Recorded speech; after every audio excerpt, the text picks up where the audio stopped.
So, Ted, maybe I'll just start out and ask you, what is corporate compliance? Well, I think of it as the overall orientation of a company basically to operating a business with integrity. Compliance isn't a term of art that means exactly the same thing everywhere, because if you're in financial services, you'll have a set of compliance rules you have to worry about. If you're in healthcare, you have rules.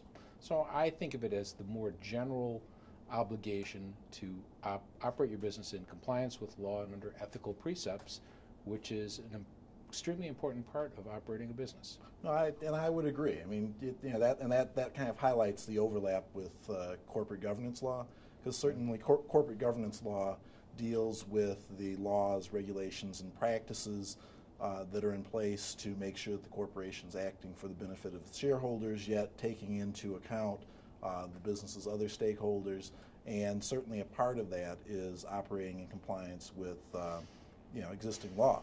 But I assume compliance is broader than just legal compliance. I mean, it has an ethical component as well, because things may be legal but not ethical.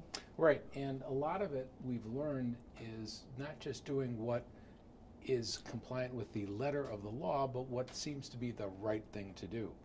And while some people sort of snicker when you say that, it's sort of the mushy concept of ethics, it's incredibly important for companies, whether they're publicly held, privately held, whether they have a consumer product or an industrial product.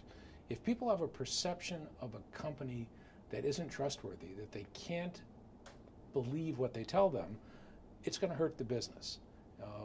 Putting aside the concept that it's the right thing to do to obey the law and operate with ethics, it's a bad business decision not to do that.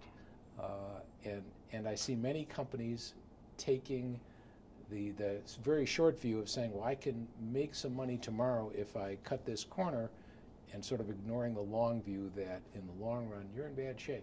Yeah, and that once again that creates another link to corporate governance, because certainly if I'm sitting on the board of directors, I have to be concerned with anything that's going to negatively affect the value of the company.